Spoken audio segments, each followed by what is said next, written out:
دجال نہیں آیا، لیکن دجالی پیٹرن تو آپ کو ہر طرف نظر نہیں آ رہا. یہ جھوٹ، دھوکہ، منافقت، یہ خیالی دنیا، آگ کو پانی بنا کے دکھایا جا رہا ہے اور وہ کام جہنم میں لے جانے والے ہیں، لیکن اس کے اوپر ایسی ڈیکوریشن، ایسی پینٹنگ کی جا رہی ہے کہ جیسے یہی کام جنت پہ جانے کی فری ٹکٹ ہو.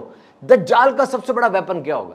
دجال کا سب سے بڑا ہتھیار یہ ہوگا کہ وہ حقیقت کو، سچائی کو ماسک کرے گا. یعنی جو حق ہے، جو سچ ہے، جو حقیقت ہے، اس کے اوپر اپنے جھوٹ کا ایسا غلاف چڑھا دے گا اور پھر دنیا کو کہے گا جس کو میں حقیقت کہہ رہا ہوں تم بھی اس کو حقیقت مانو.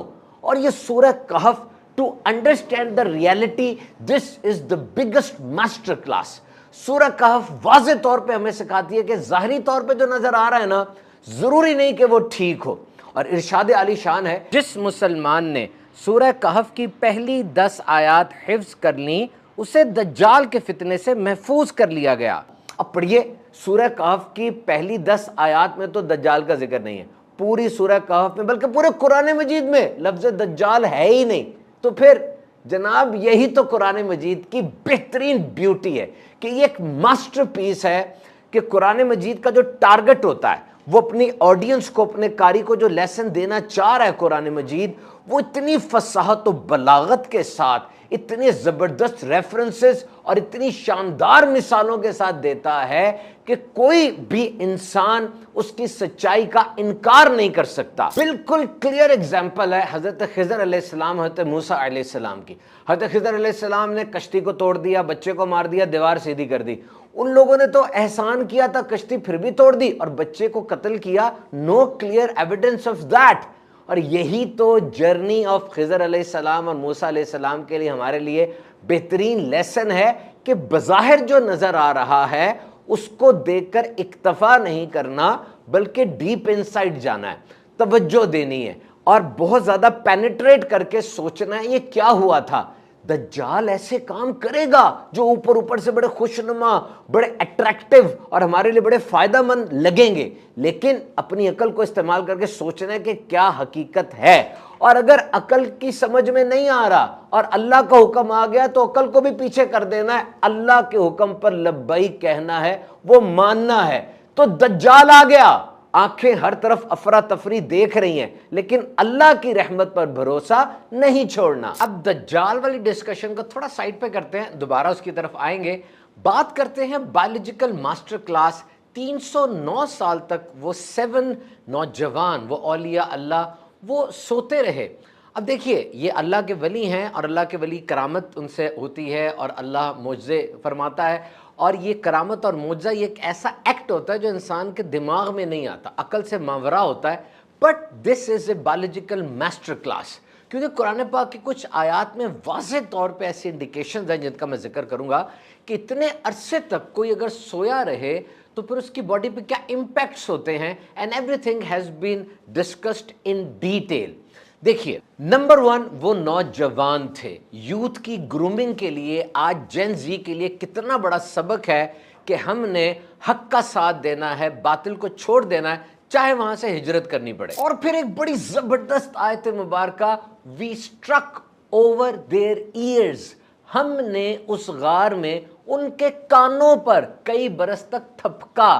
یعنی ان لوگوں کی جو ہیئرنگ تھی، یہ میں نے قرآن پاک کی آیت پڑھی ہے سورۃ کہف کی، ان کی ہیئرنگ کو، ان کے کانوں کو بند کر دیا گیا تھا تاکہ کوئی آواز نہ جائے. بات یہ ہے کہ انسان کے جسم میں 78 آرگنز ہوتے ہیں، 78 اعضاء ہیں. صرف اصحاب کہف کے حوالے سے ایک عضو یعنی کان کی ہی بات کیوں کی جا رہی ہے؟ Because this is the basic primary surveillance system. انسان کے کان یہ پہلا سرویلنس سسٹم ہوتا ہے. آپ سو جاتے ہیں، کان تو نہیں سوتے. ان پٹ 2 طریقے سے جسم میں جاتا ہے، آنکھوں سے دیکھتے ہیں، کان سے سنتے ہیں. آنکھیں تو سو گئیں. Brain protects the sleep but it never ignores important signals from the environment. دماغ آپ کا سونے کی حفاظت تو کر رہا ہے کہ بندہ اٹھ نہ جائے، لیکن جو سگنلز انوائرمنٹ کے آ رہے ہیں اس کو اگنور نہیں کرتا. Number 1 years never switch off. Sound passes through the auditory pathway but there is no conscious processing. کان سوئچ آف نہیں ہوتے، کوئی بٹن نہیں ہے، اور جو آواز ہے وہ اس آڈیٹری پاتھ وے، جو رستہ ہے جہاں سے آواز گزرتی ہے، وہاں سے آواز گزرتی بھی ہے. لیکن دماغ اس کے اوپر کوئی کانشیس پروسیسنگ نہیں کرتا, اس کو انٹرپریٹ نہیں کرتا. ہاں کوئی بہت امپورٹنٹ وائس آئے گی تو اب اس کو وہ دیکھے گا. اگر آپ سوئے ہوئے ہیں, آپ کا نام لیا جائے, آپ کے بچے کا نام لیا جائے, تو آپ نہیں اٹھیں گے کیونکہ اس کو پروسیس نہیں کیا جائے گا. لیکن دھم کر کے کوئی چیز گر جائے, کوئی دھماکہ ہو جائے, اب آپ فوراً اٹھ جائیں گے کہ خطرہ ہے, اب دماغ آپ کو سونے نہیں دے گا. تو یہ کان جاگنے کے گیٹس ہیں. آنکھیں بھی تب کھلیں گی جب کان سے کوئی بڑی آواز اندر جائے گی. اب 3 صدیوں تک انہوں نے سونا ہے جو اللہ تعالیٰ نے ان کا مقدر فرمایا. اب ایک عام انسان کی اگر بات کی جائے کہ وہ بڑی دیر تک لیٹا رہے, بالکل موو نہ کرے, تو کیا ہوتا ہے, مسل سپیزم ہو جاتا ہے, بلڈ کلاٹ کر جاتا ہے, جم جاتا ہے, اور پھر بہت کچھ برا ہوتا ہے, بیڈ سورز ہو جاتے ہیں, جسم پہ بڑے بڑے زخم ہو جاتے ہیں. آپ میں سے بہت سے لوگوں نے دیکھا ہوگا جن کے گھر کے بڑی عمر کے افراد بیڈ ریڈن ہو جاتے ہیں, تو ایسی باتیں ہوتی ہیں. اور یہ ایک دم نہیں ہوتی, لیکن آہستہ آہستہ جسم شٹ ڈاؤن ہونا شروع ہو جاتا ہے. تو یہاں پہ واضح طور پہ بتا دیا گیا کہ ہم ان کو کروٹ دیتے ہیں دائیں بائیں دائیں بائیں, تاکہ اس قسم کی کوئی انیملی وہاں اکر نہ کرے. So that was a complete physio therapy session going on. اور پھر ایک اور آیت بڑی زبردست, فرمایا سورج کو دیکھو, جب وہ نکلتا ہے ان کے رائٹ ہینڈ سے گزر جاتا ہے, اور جب ڈوبتا ہے ان کے لیفٹ ہینڈ سے گزر جاتا ہے. اب یہاں پہ کتنا زبردست ایک میڈیکل سیکرٹ بتایا جا رہا ہے کہ ایک انسان, عام انسان جو ہوتے ہیں, اگر انہیں سورج کی روشنی بالکل نہیں مل رہی تو وائٹامن ڈی کی ڈیفیشنسی ہو جائے گی, اور اگر انہیں بہت زیادہ سن کا ایکسپوجر مل رہا ہے تو ظاہری بات ہے ان کے جسموں کو نقصان ہوگا. تو وہ لوگ وہاں لیٹے ہیں, اور جب لیٹے ہیں تو پھر سورج دائیں بائیں سے ہو کر جا رہا ہے, ڈائریکٹ ایکسپوجر بھی نہیں آ رہا, لیکن سورج کی وہ جو امپورٹنس ہے وہ بھی قائم ہے. اور پھر قرآن مجید میں آیا وہ غار میں کھلے میدان میں پڑے ہیں. HVAC کا آپ نے پڑھا ہے, سرچ کیجئے, ہیٹنگ وینٹیلیشن ایئر کنڈیشننگ, یعنی یہ ہوا کا گزر آنا جانا, یہ انتہائی اہم ہے انسان کے زندہ رہنے کے لیے. اور وہ جو وہاں پر سوئے ہوئے ہیں ان کے لیے اس چیز کا بھی خیال رکھا جا رہا ہے. سو ایوری سیٹ اپ واز دیئر ود 100% ایکوریسی. اور اب آئیے دوبارہ سورہ کہف اور دجال. دجالی پیٹرن کیا ہے کہ دجال کہے گا میری بات مان لو گے, میرے کہنے پر چلو گے, میں تمہیں عیش و عشرت دوں گا, خوب دولت کی فراوانی ہو جائے گی, دنیا میں تم عیش کے ساتھ رہو گے. جو اس کی بات مان لے گا واقعی اس کے جانور بہت زیادہ گوشت والے ہو جائیں گے, بہت دودھ دیں گے, ریسورسز ہوں گے, اور جو بات نہیں مانے گا وہ قحط کا شکار ہو جائیں گے. تو اصحاب کہف کے ساتھ اس کو ریلیٹ اگر کریں, اس دور میں بادشاہ تھا, نام تھا دقیانوس. اس نے بھی یہی کہا تھا کہ میری بات مانو. وہ مشرک تھا اور لوگوں کو اپنی عبادت پر مجبور کیا کرتا تھا, اور لوگ جو مان جاتے تھے انہیں انعام و اکرام سے نوازتا تھا, جو نہیں مانتے تھے انہیں سزائیں دیا کرتا تھا. اصحاب کہف نے ان کی بات نہیں مانی. وہ اس کا ایک محل تھا, he was having a palace, جس کے اندر یہ آفر تھی. انہوں نے اس محل سے ہجرت کر لی. یوں سمجھ لیجئے کہ وہ محل کمفرٹ زون تھا.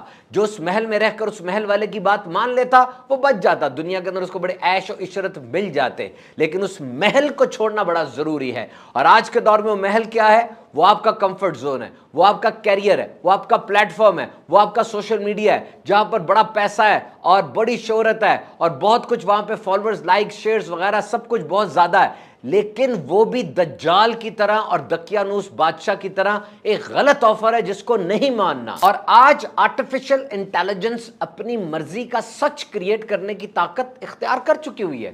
اور یہ دیکھ لیں آپ, آرٹیفیشل انٹیلیجنس آرٹیفیشل نیریٹیوز بنا رہی ہے, اپنی مرضی کا بیانیہ بنا لے گی, ایک دم سے زیرو کو ہیرو اور ہیرو کو زیرو قرار دے دے گی. تو اگر آپ ہر چیز کو, خاص طور پہ اپنی زندگی کو, مشین کی اور سکرین کی نظر سے دیکھنے کے عادی ہو چکے ہیں, تو یاد رکھیے دجال تو اس سے کوئی اور بڑی سپر ٹیکنالوجی لے کر آئے گا, اس کے جال سے ہم کیسے بچیں گے؟ دجالی پیٹرن پر یہ سورت ہمیں کس طرح گائیڈ کر رہی ہے. آگے بڑھنے سے پہلے میں سورت کا آپ کو مختصر تعارف دے دوں.